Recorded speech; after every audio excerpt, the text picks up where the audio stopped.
Hey everyone, welcome back to another episode of the Millionaire Real Estate Agent Podcast. I'm Jason Abrams, and this is the place where we lift the curtain on the world of real estate like never before. Every week, I sit down with visionaries, pirates, and mavericks. We're here to document, demonstrate, and most importantly, demystify their game-changing models and systems. What secrets propel them to the top? And how are they living their dreams? This is about passion, it's about strategy, but above all, it's about real, tangible success. So buckle up and let's dive in. This is the Millionaire Real Estate Agent Podcast.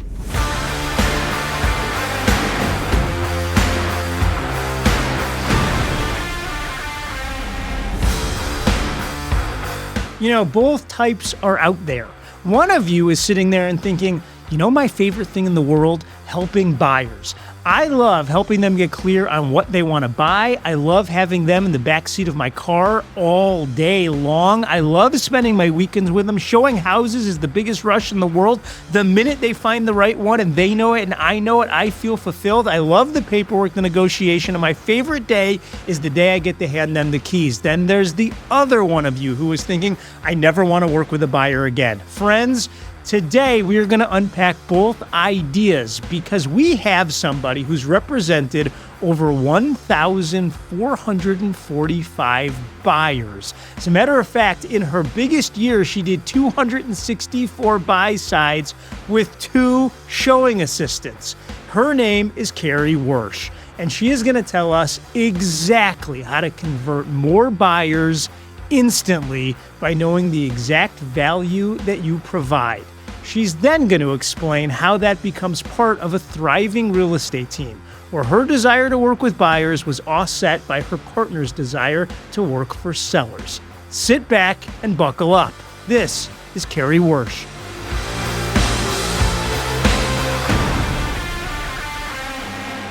I am joined by a dear friend, Kari Wyrsch. Kari, how are you?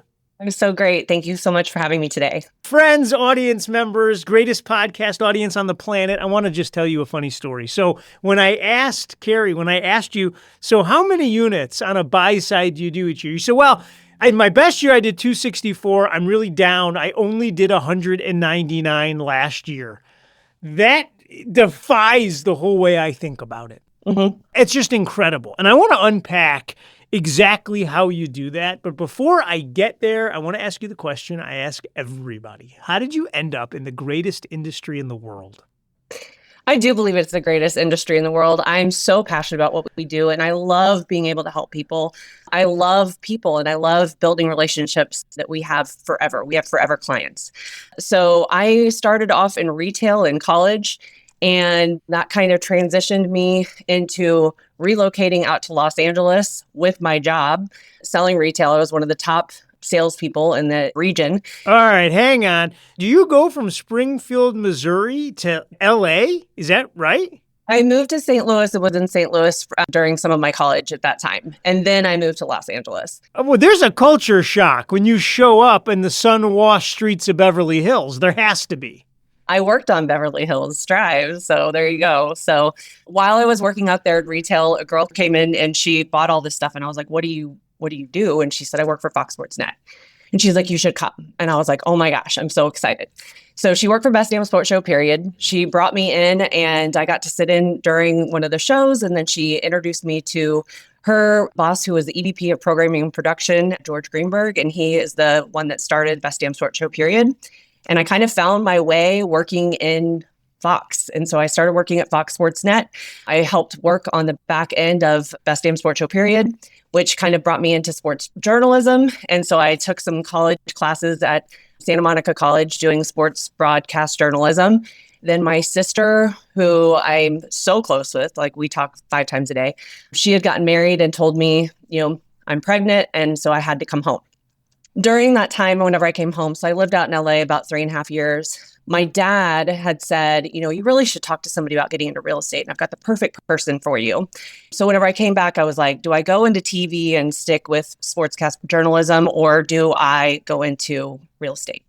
So I met with the TV station here and they offered me an internship because I was still needing to finish college. Then my dad said, I really want you to talk to this gentleman. And so initially I was talking to somebody in commercial real estate and they offered me a job. I was the director of first impressions. I worked there for 3 years. I decided to choose that path instead of staying in broadcast. Okay, why? If you would have said to me, Jason, I was choosing between being a TV star in broadcast or the modeling career or just counting gold bullion, I get it. You chose the director of first impressions at a commercial real estate company. You had to have seen something that made you do that. Well, I loved commercial, and that's kind of where I wanted to go. That was really kind of a big deal for me. And my dad had talked to me about, no ceiling and the flexibility in the future and all these things possibly. And so I was really into it. And so I did that and I worked there for about 3 years. And then I went off and did residential, which is a completely different animal. And I started off at a small boutique because I was very much like, I want to learn to dot my I's and cross my T's, and I want to learn to do it perfect. I don't want to be thrown to the wolves, and I don't want to be in a huge brokerage. And in 2012, I had been watching Adam Graddy. Adam Graddy is one of my very, very good friends. I've known him for a long time, and his business is just, doing the hockey stick, right? He's just constantly growing. And I had been meeting with him and meeting with him and meeting with him. And in 2012, he's like, you've just got to make the move. And I think in 2011, I did 12 transactions. And in 2012, it was July 3rd, I moved over to Keller Williams and I completely plugged in and did Ignite. And then in 2013, 14, and 16, I was the top individual agent in our market center. 2015, I had twins. And that's also when I hired a MAPS coach. My first MAPS coach was Paul Brenner Schultz. He's amazing. And then in 2017, I built my own team. And I had my own team. So I brought my husband into real estate. In 2016, I had a transaction manager and then one that has now turned into our marketing director, Kelsey. She was my first hire, best hire I've ever had. Still work together. And then in 2018, Adam came to me and he said, hey, I'm going out of business with my buyer's agent. And what does this look like if we merge teams? And I said, well, I don't know. I have my own team. And he said, well, what does it look like to have a team within a team? And I said, I don't know. And so we literally sat there, pulled out an org chart, the two of us in this restaurant. I think we were the only ones there. And we just started drawing out, what does this look like? It's not like I had a big team and he had a big team. I had 4 people, including myself. And Adam had, I think, 6 people. And so we joined forces and he's like, here's what we're going to do. He's like, I'm literally just going to take everything off of your plate. You're not doing that anymore. You're not doing that anymore. You're not doing that anymore. I'm going to teach you what leverage is, and we're going to do this together. And I think that the thing is that I hear all the time is, why would you do that, right? I had done 88 transactions for $15 million in 2017. Why would you hang your hat to join a team? I think he just cast such a big vision and he had systems and processes around it to where it was like, this makes sense. And so basically I joined in May and I grew that business from 105 side transactions to the 264 that we did the year in 2024. Which is incredible. Congratulations. Someone hearing that, though, might make the mistake of thinking, well, she must have had 29 buyer's agents on the team. It was just you and 2 showing assistants that did 264 buy sides. Yeah, so we run really lean. We run a team-dependent model, not a brokerage model. We basically have a lot of administrative support and ISAs. And, we have listing managers and transaction managers. We have a buy side and a list side transaction manager. That was really, really helpful is that we basically just started going down the train and we were like, let's break every system that we can, find all the holes, and then plug everything back in. So, it was something as simple as realizing we need a buy side transaction manager only and a list side transaction manager only, not someone that worked for Adam and not someone that worked for me. Because when they started going back and forth, there really was a messy middle. And we were like, where are the problems that are happening and how do we systematize that? Jordan Freed is my coach, and he always says, what do you crush? And it's really, really impressive. I'm sure everybody's going to love this, but it's systems and tracking. And whenever you can track something so closely and you can see that there's a hole or something that is broken and fix it immediately, that's what makes everything go so efficient. Okay, so then I want to break this conversation into two parts. Number one, in order to sell 264 buyers with 2 showing assistants, you have to have the ultimate buyer strategy session. How do you do that? How do you sign so many of them? And then number 2, once we nail that, I want to shift gears and I want to talk about running this buy-side team within another team, because it could be a standalone business on its own, but it isn't. So I want to unpack those models and systems. So take a step back and tell us exactly how you build the ultimate buyer strategy session. Now, friends, you know what time it is. We're about to hear it step by step. You don't have to worry about taking the notes. I'm taking the notes. If you're bombing down the freeway in your Defender at 120 miles an hour, I'm doing the writing.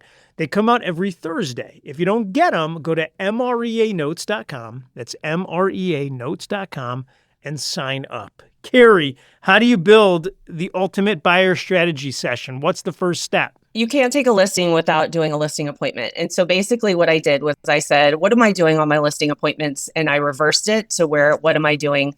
And meet with every single buyer in person, have them come and meet with me. And we were doing a strategy session. And then I paid attention to the questions that were being asked. And I started out by building what I call a buyer DNA. That's what I call it. And it basically is all about them.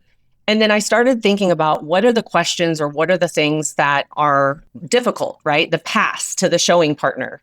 When are we doing that? How are we doing that? How do we make it more effective? At first, whenever we started doing it, the showing partner always sat inside of the meeting. And then it was like, well, this doesn't make any sense. Why am I taking 45 minutes to an hour of time away from the showing partner that is not doing a dollar producing activity because they're just sitting there, right? There's got to be a better way. So it just all of a sudden turned into, let's systematize this really, really tight. And then I started following it and just making changes every single time that it just kind of grew. So the first thing that we do is we have them come in. When the call comes in, it goes to the ISA department. They do the whole LP mama, right? Location, price, motivation, agent, mortgage, appointment. Before they even come and meet with me, they are pre-approved and we have connected them with, a couple of lenders if they don't have somebody already. So we've got a pre-approved buyer that's coming in and we know their timeline. And we have a Google sheet, so I know all about them. Well, when they come and sit down with me, we do the buyer DNA, which is basically all about them, and then also their statistics. I don't get too in the weeds with too much information, and I want to keep that about 45 minutes. So once I'm in with the buyer DNA and I get all of their information, I'm like, great. I'm so thankful to get all this information that you're looking for in your home search. In the buyer DNA, this is what area do you want to be in? What schools do you want to be? Rattle me through. Is there anything on it unexpected? Or is this the standard needs analysis? Standard needs analysis. But at that time, I'm asking, do you have a pet? Do you have a dog? Do you need a fence? Every question has 3 deep. So I'm going deeper with them. And I'm saying a lot of, Jason, I heard you say that 3 bedrooms are super important for you and you need an office. So I'm hearing you say a lot and I'm going back to that. I'm also learning about, do we need to be within 20 minutes of work? Do we have children? Do we need a specific school district? People sometimes don't know what they want, but they know what they don't want. So that's one of the big ones is I'm always like, what is an absolute deal breaker? That if this property has this, we're not doing it, right? That's so good. Okay, so you do the buyer DNA, you ask them all the questions, then you ask them, do you have any questions? Do they usually? No, they usually love this because this is the part that they get to dream, right? And they get to kind of plan and I'm listening to them. And then once they're done with that part of it, then I'm like, okay, let's go into how our team is structured. And so the last 5 to 7 minutes is meet the team, which is whenever I'm doing the pass, right? It's a simple page that has me, the showing partner, and the transaction manager. And I just simply go through each one of them. And then I'm saying, these are the 3 key people in purchasing your dream home. Do you have any questions? No. Okay. So Bo is going to be reaching out to you in the next 24 hours. And we're going to set up a text thread with the 3 of us so that way you have his contact information. And then he's going to make sure that we've got contact with you to set up your showings. Well, don't they say, but you're the one that knows what we want and we love you. Why did we got to work with Bo? Why don't you just show us the houses? So it all happens with the pass because it's not a less than role. And I'm basically sizing them up every single time. Bo sits right next to me. I mean, you can see that there's chairs next to me and we're constantly bouncing property off of each other. And we know the inventory better than anything. Chances are there's a house that you probably want to go look at that we've already walked through. So, and what I've learned, and especially whenever we learn this through COVID, is nobody cares who opens the door. But we don't just open doors. We're not a Vanna White, right? We show value the entire time that we're walking through the property because we've already talked to the agent. We go one step farther with every single agent to make sure that we know that we're bringing value to our buyers. Yeah, I think it was Jen in your market who said, look, we're not Pop-Tarts. We don't pop up and show a house. We're going to have a plan that we're going to work to. Yeah, absolutely. So then the next thing I do is I go to a flow chart. The flow chart's really, really great. And it basically has about, 23 to 25 steps on it, which basically spells out the entire process from when we do our buyer instant notification system to your pre-approval to now we're looking at houses to writing a contract, right? We just break it down as a flow chart. If you go through the disc profile, some of those people really love that because it's very analytical. And then we're pointing out that, we're going to be helping you through your inspections, appraisals, financing, setting up your trash service, turning on your utilities, helping with all of those things. But just a simple flow chart, everybody loves that document.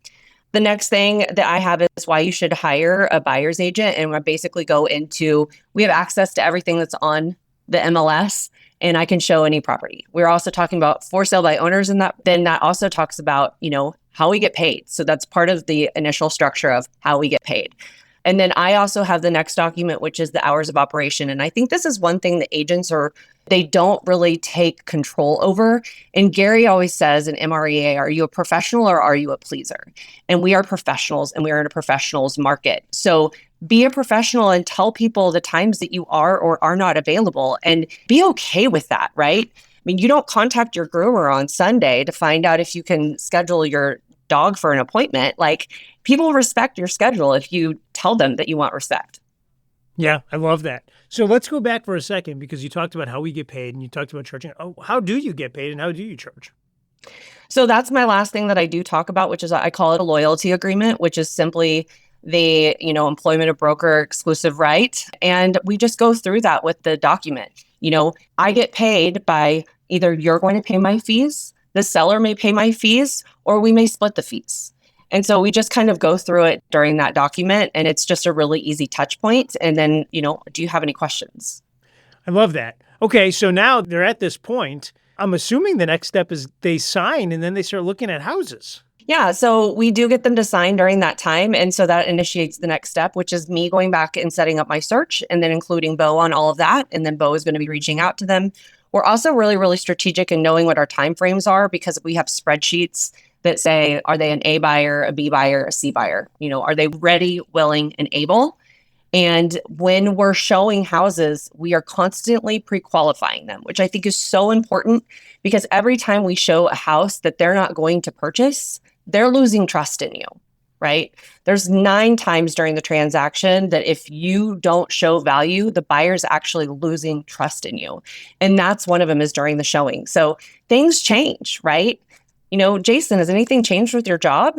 No, nothing's changed with my job, but we're pregnant. Oh my gosh, that's so amazing. Your time frame just changed. That's all I'm doing in my head, right? So we're pre-qualifying them and making sure that our motivation matches their motivation, which I think is so important. So do you show less homes because you're spending more time? What's the average number of homes you show? That's a hard number because it has gone up with the inventory going up. In our area specifically, we're about pre-2018. So we're more of a normalized market. And with interest rates, we are having to show a few more homes. Plus, if you put somebody under contract and you don't shut their search off, they are being sent other properties. And in their head, they're going, oh, that one may be better. That one may be better, right? So we've systematized that even to just make sure that we've got solid buyers. But typically, we love to say 4 to 7 houses is when we need to do a regroup. From your lips to God's ears, I'm like having flashbacks and breaking out in a cold sweat right now, thinking about the 40, 50 homes I used to show people. You don't do that. I mean, I think there's always a one-off, and I know that we've had them. And I think that there's a time where you just have to say, Jason, are you sure you really want to buy a house? And we've done that before where we're like, we've shown you this many houses. Like, what am I missing? What am I missing? The next question, because this makes perfect sense to me, and the percentage of people that you meet with give this buyer strategy session to that sign has got to be extraordinarily high. Yeah. I mean, our conversion rates are high. I mean, if they're going to meet with us in person, they're signing the paperwork. And we did do a ton of Zooms too. And that face-to-face interaction, I think, is so important. I can see your shoulders. I can see your eyes. I can see that you're leaning forward and you're engaged, you're excited, or I can see, oh, I just hit a button, So I think that face-to-face is so important. So as a conversion rate for people you meet with, what are you aiming for? My conversion rates were 73% on held to signed. That is not a conversion that we can count anymore because every single house that is going to be shown has to be signed. So that is one metric that we've definitely been trying to figure out how to retweak because, Jordan and I were talking about this and Aaron heard, we had talked about this too.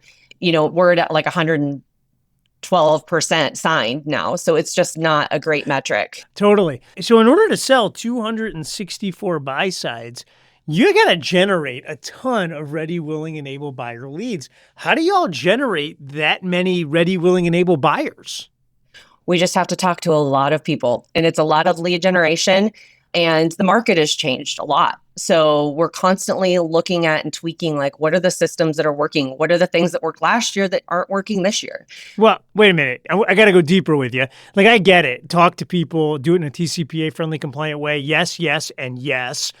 Give me some specifics. How do I go out and who are you talking to? Where is this forest of ready, willing, and able buyers that you've planted? Because I want to go pick the crop too. Well, a lot of it is past clients and referrals, and we are huge in events. We do some pretty massive events. We've got one actually happening on Saturday that's like a shred in the parking lot where we've got shredders coming in. We've got an Easter bunny that we're going to send out to people's houses. So we're really, really big in past clients. That's our number one lead source. And then having as many signs in the yard is super important because our sign calls, I know that everybody always is like, that doesn't make any sense. But we have a ton of sign calls that we still get. Really? Well, walk me through that. When someone calls in off the sign, do they get routed directly to your ISAs or do they get routed to one of your team? Nope, ISAs. And then the ISA is giving them information about the property as well as capturing theirs? Correct. And then you're calling them to say, hey, you called in, or they're going right to setting a buyer consult for you. They set the appointment, whether it's a listing appointment or a buyer appointment, and then I'm introduced to the person. So when you wake up in the morning, how many appointments are you going on over the course of a week? What's your ideal week or day look like? My ideal day, I would say 2 to 3 appointments in the afternoon is probably my favorite. I think that whenever things were really crazy, it was 5 or 6 appointments in a day, which is really, really, really challenging. But we had so many leads coming in a couple of years ago. Now we don't see that many. We've seen kind of that wave that a lot of other people have felt. So, by the way, everyone that's driving right now is 4 appointments a day. That's when it wasn't crazy. I'll take it. Walk me through the economics, if you would. So there's a million different team structures out there. How do you compensate your showing assistants? How does the transaction coordinator on the buy side, are they compensated per deal? How does it work? Walk me through the math. The showing partners are on a salary and then they get a percentage of my side. Adam and I split 50-50. And then the transaction manager is paid for by the rainmaker. Can we get a feel for the salary? Are you comfortable? Here's what's happening out there. Everyone in their head is trying to figure out how to do it. Yeah, so it's $1,500 a month. And then they get a percentage off of my percentage. And I've actually made this kind of a tiered system because the more leverage that they're going to give me and the more they're going to take off my plate, that I'm not having to have all of the agent interfacing and client interfacing and stepping in, then they're going to get a higher percentage. And so I think that's really important. We actually have Bo that's been with me for 3 years, and he's basically a buyer's agent now, and he gets the highest percentage. Can you give me a range? If I'm out there and I'm thinking about bringing in a showing assistant, it sounds like I got to give them something per month, call it $1,500, and then what's the range, do you think? So it's 12.5% to start, 30, 60, 90, and then it goes to 18, and then it pushes up to 25. Love that. Thank you very much for the transparency. Yes. So when you wake up in the morning, unless something has changed, friends, Gary Keller, Jay Papasan, and Dave Jenks wrote a book called Leads, Listings, and Leverage, meaning that you generate leads to go take listings, and that ultimately brings leverage in because now you have these deals. Is the business still driven by listings, Kari, or are you driving it on the buy side in your team? Not in this market. So I would say that there was definitely a market where, yes, our buy side was pretty much overwhelming because the leads were coming in and our inventory was so low. So I do see that, in the market 2021, 2022, the buy side definitely led. Where we are in our current market right now, our listings have definitely flourished. I ran an analysis of how many we had put under contract from January until the day of closing and how many of those were sellers and how many of those were buyers. And we actually were running, typically we run 45-55 and we were running about 40-60. So the buy side has been the challenge. Like that's been where we've been trying to figure out, like, how do we get more buyers? And what we found is that when we really, really dissected this, a lot of people that are purchasing and a lot of people are selling right now, for us, are investors. They rode the wave and now they're cashing out on that property that they had bought and they enjoyed the appreciation. Yep. Okay, so I'm out there. I'm in the realtor multiverse and I look up and I'm not getting what I feel is my unfair share on the buy side. I own a team. Where does it all go wrong? How should I be thinking about it? I own a business and I want the buy side to flourish. When I ask, here are the most common things I hear. People think the buy side is somehow less than, so being a buyer's agent is less than being a listing agent. Or number two, I have it in my business, but it's totally variable and it's a real estate roller coaster that I'm on. How do you think about either of those? I've heard that for many years, because I hung up my hat as a team lead and I became a buyer's agent. And then all of a sudden I was like, gosh, I kind of feel like I'm getting a little bit of like flack because I'm a buyer's agent. Like people think it is a less than role. And it's really sad because buyers have a right to have a fiduciary just as much as sellers do. And I know how many people that I have helped that if they had been with any other agent, they wouldn't have gotten across the threshold and gotten their dream home. And I think that, just remembering that the transaction runs so much smoother whenever the list side has a fiduciary and the buy side has a fiduciary. And I think as far as leads are concerned, like what is your lead capture and where can you go get them? Everybody's really focusing on open houses because open houses are considered a buyer vacuum. It's where people are really coming in and saying, hey, I have my hand up. And then are you really capitalizing on picking up those buyers? But to me, we still have a specialized team where we've got listing agents and we've got a buy side, and it still works great for us.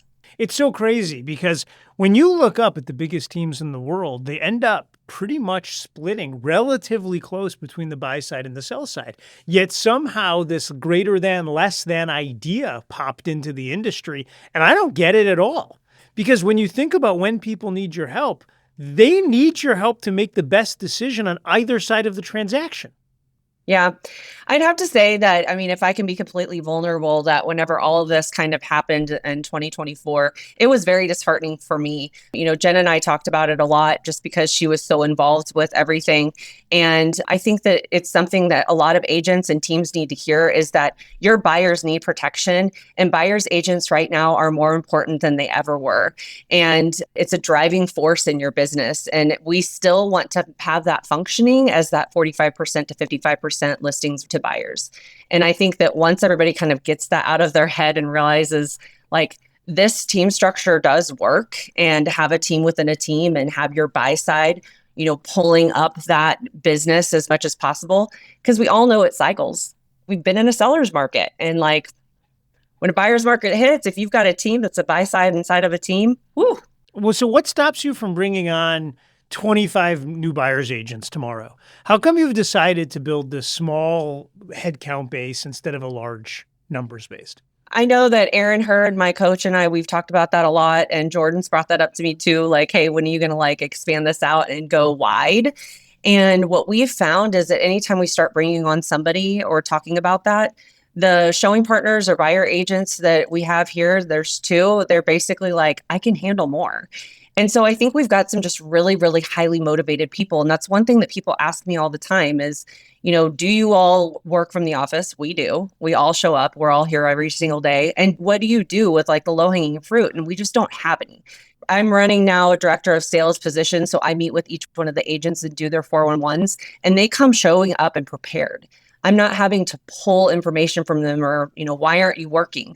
It's just really, really hiring good, high quality people that want to be here. And our retention is really high. I mean, we've got people that have been agents here in our office for 6 years, 10 years, 5 years. And, they see the value in the team and they're going to be here. I love what you've built. All right, I want to switch gears. If you go all the way back to ancient Athens, there was a philosopher named Epicurus, and he had this incredible villa in downtown, and he would invite over his bestest of friends to talk about all of the challenges of life. And I would like you to join us in our garden. Will you join us? Okay.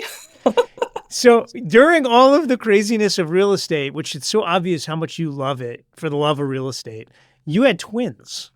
I did. How old are they now? Oh my gosh, they're 9.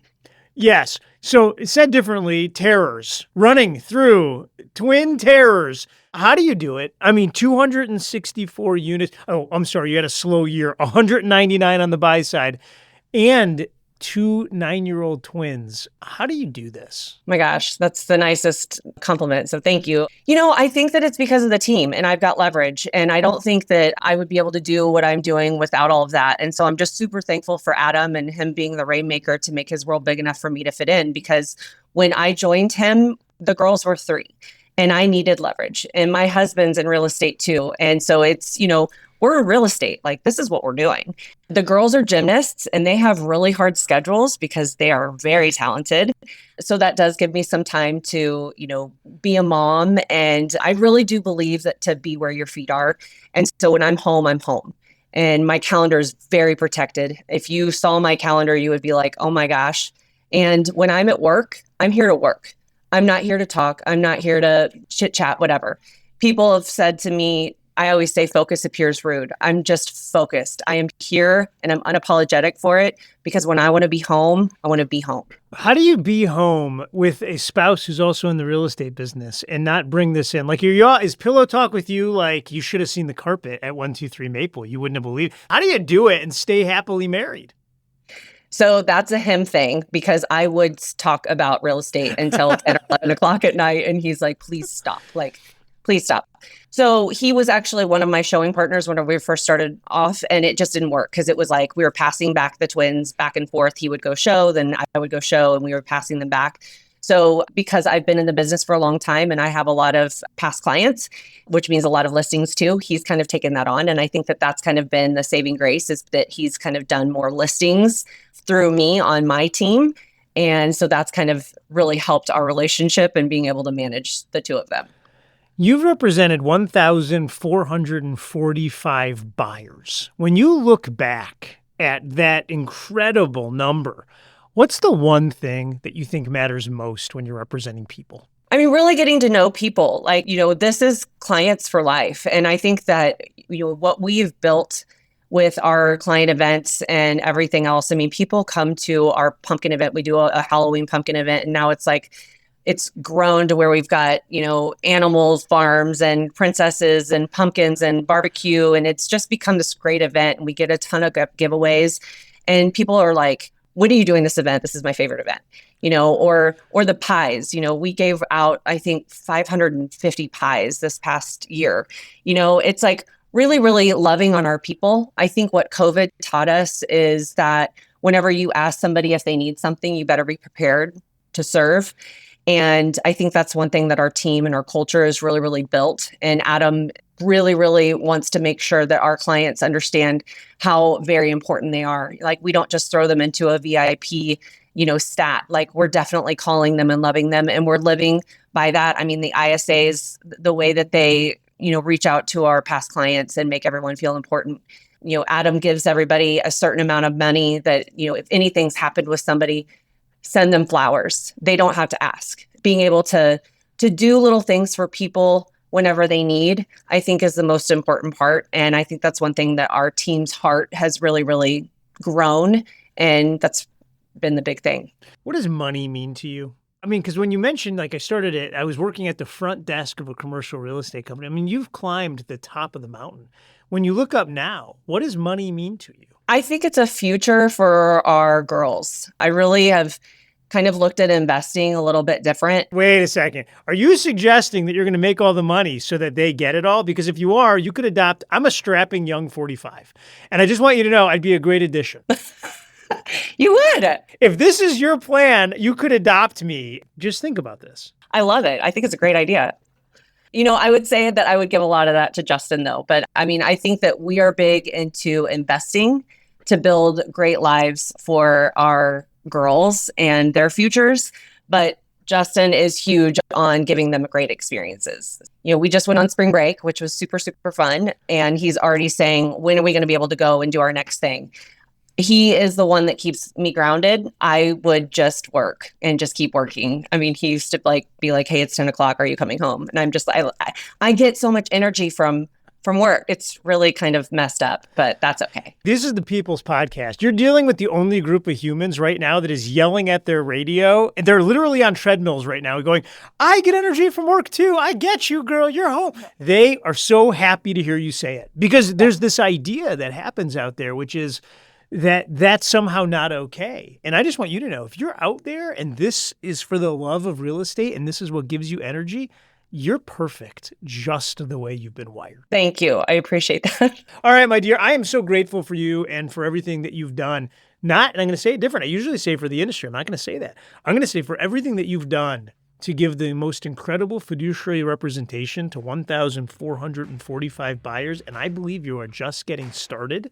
I think what you're doing makes a huge difference, and you are essential. Thank you. That's so nice. Thank you so much, Jason. That's the truth. All right, friends. Kari, thanks again for joining us. Absolutely. Thank you. How great is that? She's like, I'm having a down year. I only did 199 buyers. That defies the entire way that you think about how many buyers you can represent. But her model is really simple. Number one, meet in person. And this makes all the sense in the world to me. When you get somebody who's willing to sit down face to face, you know that you're working with someone who's serious about buying a piece of real estate. Number two, spend 45 minutes on the buyer DNA. It's not just the needs analysis. She's getting to know deeply exactly what they want, exactly what they don't want, where they want to be, where don't they want to be. The thing that makes it different, she's focusing on why they wanted to move in the first place. She's anchoring to what's important to them. Next, she has to describe this team that she works with because she has 2 showing assistants. So this idea of meeting the team, which is, it's not just me, it's me, and here's the person who's going to be opening the doors, and here's why they're even better at it than I could ever be, and here's how that benefits you. And then lay out the full process from 30,000 feet with the flow chart, showing exactly how she's compensated and how the entire process is going to work. Here's what I'm taking with. None of that in and of itself is absolutely remarkable, but here's the key. It's a well-oiled machine, and she does the same presentation 3 or 4 times a day. And you know what I think? I think when buyers finish it, they don't have any questions. And I think that's the key. You see, Kari demonstrates her value and competency by taking them through this process, and they feel completely safe, and here's it, they trust her. By the end of this process, they trust her. Then it's just a question of looking at the right real estate. Here's the question. Does the way that you present and help a buyer get clear on what they want instill trust in them and in you? And when they get done talking to you, do they feel like you're the only person they would ever want to work with? That's her superpower. Go forth and do likewise. There it is. That wraps another episode. Friends, I don't know what you're taking out of this. I really don't. I'll tell you what I want you to be taking out of it, which is these are the people that are having tremendously big lives. And the reason it's happening is because they're setting up the models and systems to do just that. Gary Keller told me that leadership is teaching people how to think so that they do the things they need to do when they need to do them, so that ultimately they get the things they want when they want to have them. And that's what I want for you. You're all leaders, but it begins with leading ourselves. If you're enjoying this podcast, I want you to click the subscribe button anywhere that you get your podcasts. We want to be the voice in your head every single week. And every week we're dropping new content. We also send out a newsletter at the conclusion of every show to make sure that you get the highest points and the models and systems that were discussed. So if you want to sign up, I need your name and your email address. head over to the millionaireagentpodcast.com. millionaireagentpodcast.com. Enter your name and your email address, and every week that newsletter will be in your box. Friends, you just went on a journey. I hope that what happens between now and the next time we meet is absolutely wonderful for you. Thanks for listening. I'll see you next week. This podcast is for general informational purposes only. The views, thoughts, and opinions of the guest represent those of the guest and not Keller Williams Realty LLC and its affiliates, and should not be construed as financial, economic, legal, tax, or other advice. This podcast is provided without any warranty or guarantee of its accuracy, completeness, timeliness, or results from using the information. Warning: you must comply with the TCPA and any other federal, state, or local laws, including for B2B calls and texts. Never call or text a number on any do not call list, and do not use an auto dialer or artificial voice or pre-recorded messages without proper consent. Contact your attorney to ensure your compliance.